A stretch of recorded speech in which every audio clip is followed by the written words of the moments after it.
Salam sejahtera. Saya bukan janji kewarganegaraan. Akhirnya adun setulang, buka mulut. Adun setulang Chen Kah-eng menafikan dakwaan. Program taklimat kewarganegaraan anjuran pusat khidmatnya adalah untuk membantu warga asing memohon kewarganegaraan. Kah-eng menegaskan beliau tidak pernah bermaksud untuk menjanjikan status kewarganegaraan kepada sesiapa, memandangkan terdapat garis panduan JPN yang perlu dipatuhi. Beliau sebaliknya menjelaskan bahawa program tersebut adalah untuk memberi penerangan, kesedaran dan pemahaman kepada warga negara Malaysia yang ada ahli keluarganya menghadapi masalah ketiadanegaraan statelessness. Hantaran di media sosial miliknya pada 31 Mei lalu juga dengan jelas menunjukkan tujuan program tersebut. Hanya apabila poster infografik dan caption yang dimuat naik sebelum ini dibaca berasingan oleh sesetengah pihak, ianya menimbulkan kekeliruan dari tujuan asal program taklimat kami, katanya lagi. Menurut Kah-eng, program taklimat itu telah dirancang bagi memberi pemahaman yang lebih jelas kepada golongan ini dalam berurusan dengan jabatan-jabatan kerajaan yang berkaitan, terutamanya Jabatan Pendaftaran Negara JPN, Kementerian Dalam Negeri KDN, Jabatan Immigration Malaysia dan lain-lain. Menurutnya, warga negara Malaysia daripada kategori B40 dan berkahwin dengan warga negara asing paling ramai terkesan dengan masalah untuk mendapatkan IC biru untuk anak-anak mereka.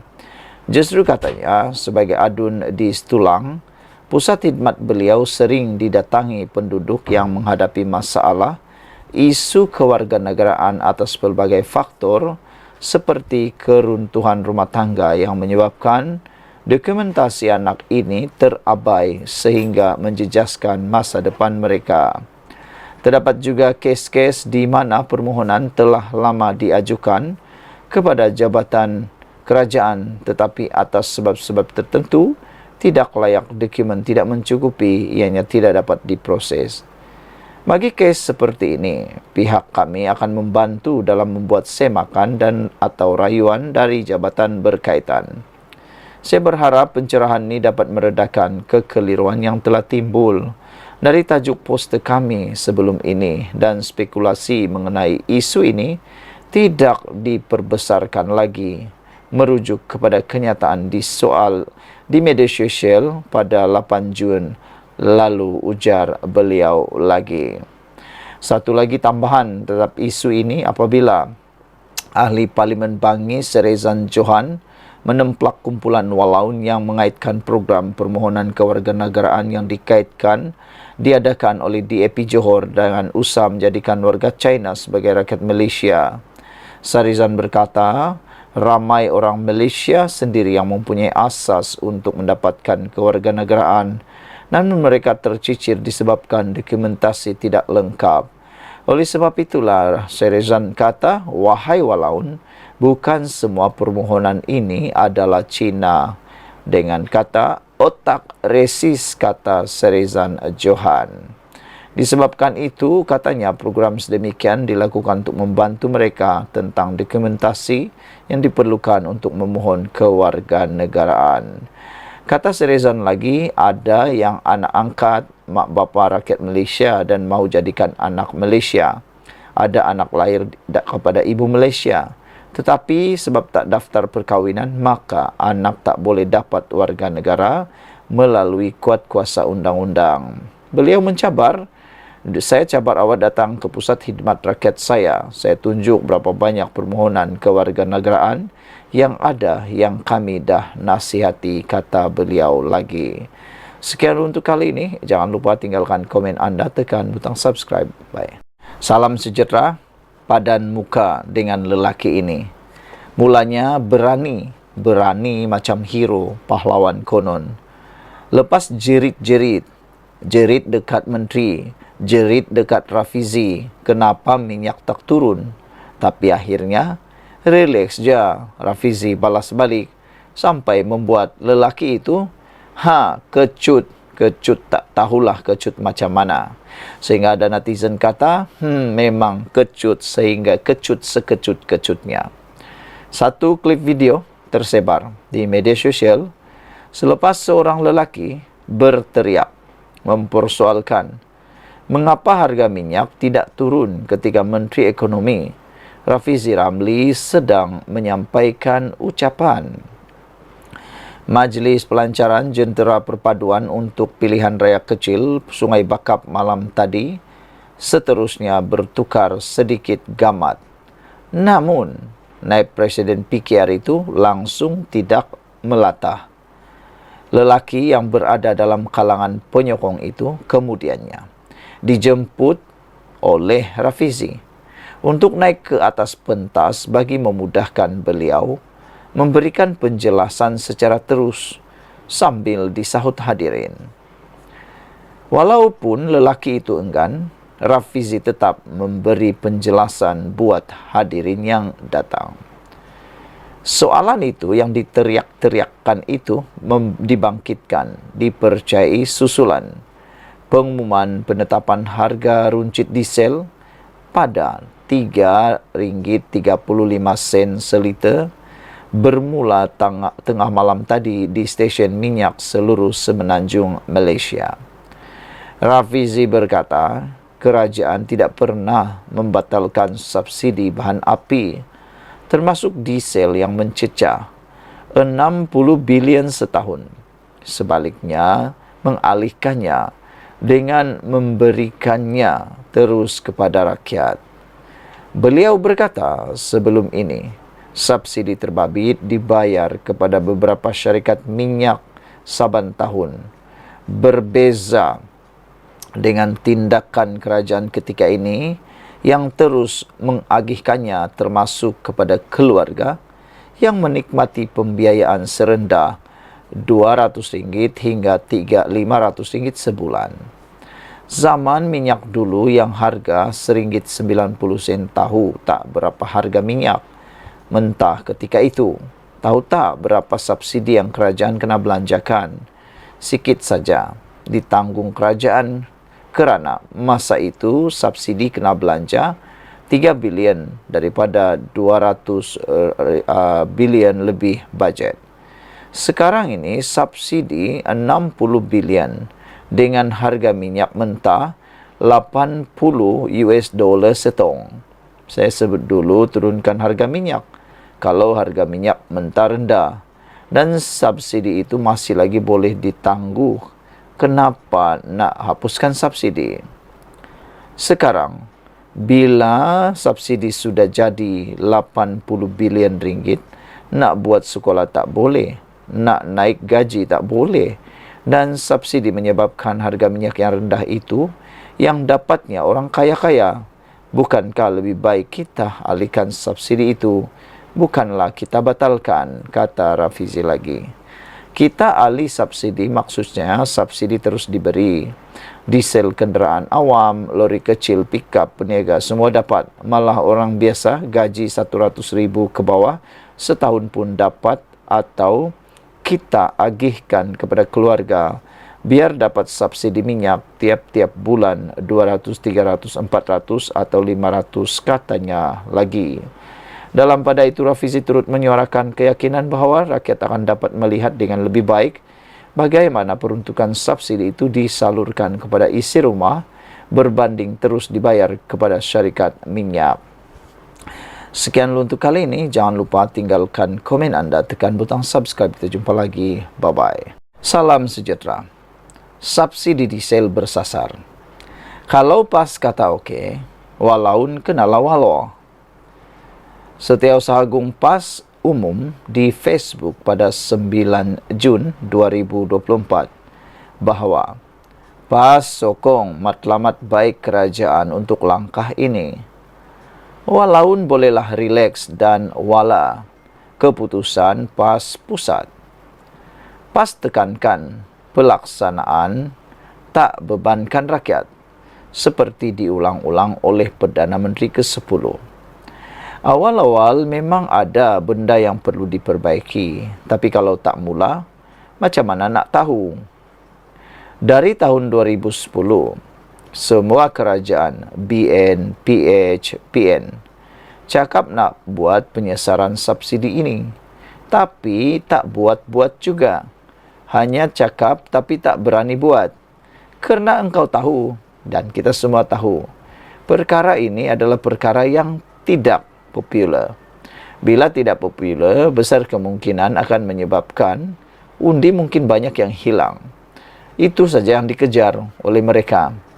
Berbeza dengan Perdana Menteri Anwar Ibrahim, meskipun perkara ini bukanlah popular, tidak disenangi dan mudah dispin, mudah ditunggang isunya oleh orang lain, terutamanya pembangkang ataupun musuh, tapi Anwar Ibrahim tetap mengambil langkah, ambil saja. Yang penting kerajaan dapat negara dapat diselamatkan dan juga rakyat dapat diperjuangkan. Apa nak buat dengan penjimatan 4 bilion ringgit setahun lepas hapus subsidi pukal diesel?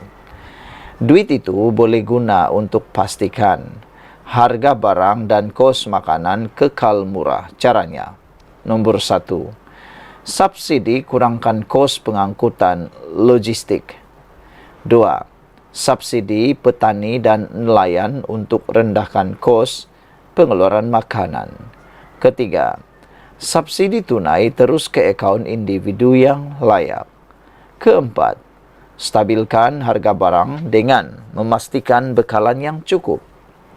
5, bantuan tunai kepada yang perlu untuk beli barangan harian.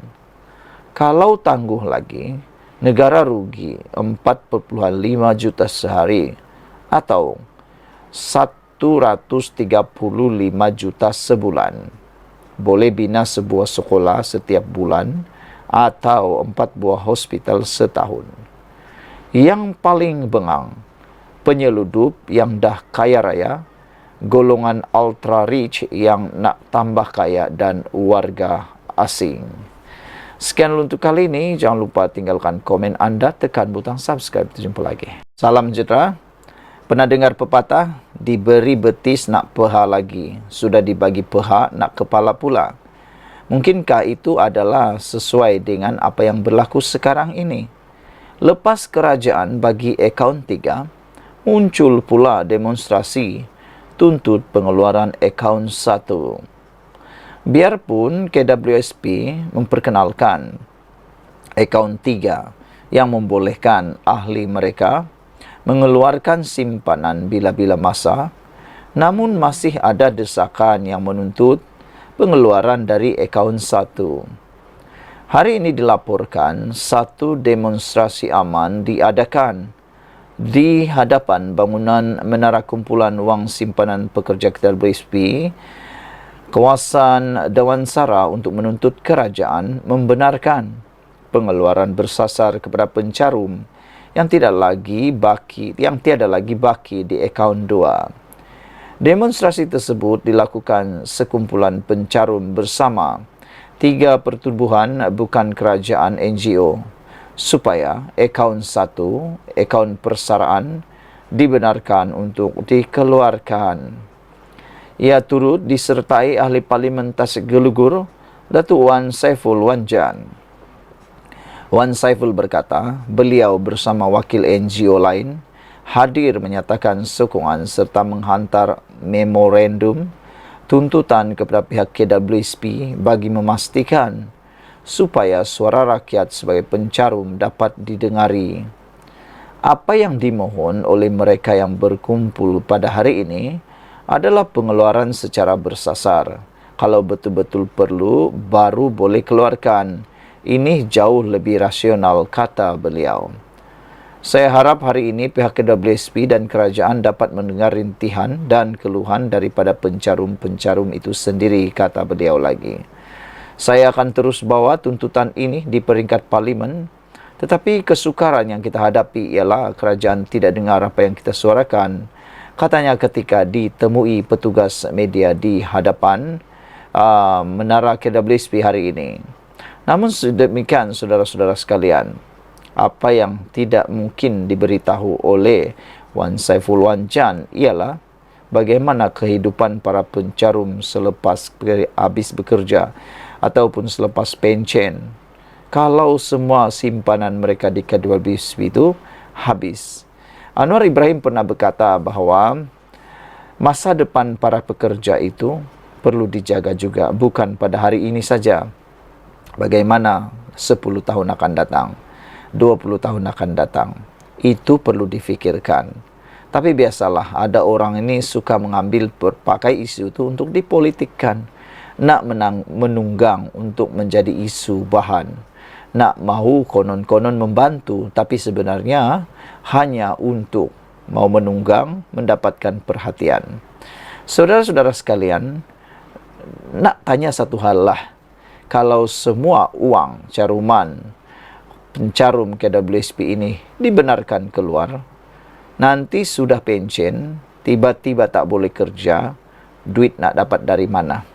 Nak tanyalah Wan Saiful Wanjan, bolehkah Wan Saiful Wanjan membantu pencarum-pencarum itu?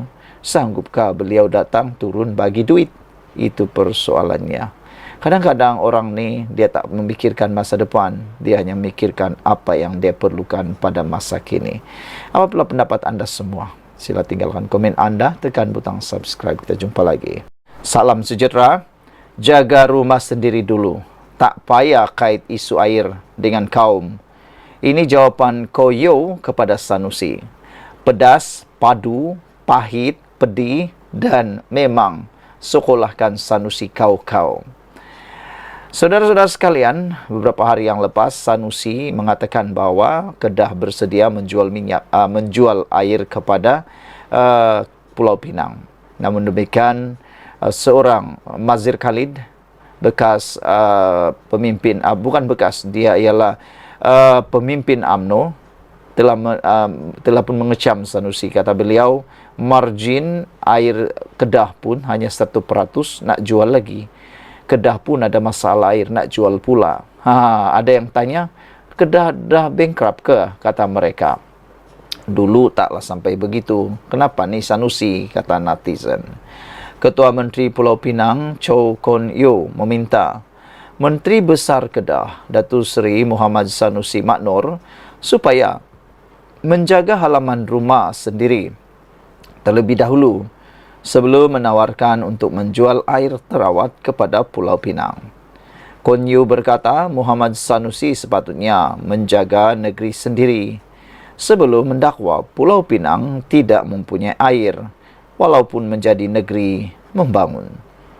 Beliau berkata, mereka yang melawat Langkawi kini amat maklum mengenai isu yang timbul akibat kebocoran pada saluran pipe bekalan air terawat dasar laut yang menghubungkan Tanah Besar ke Langkawi yang masih belum diperbaiki sepenuhnya.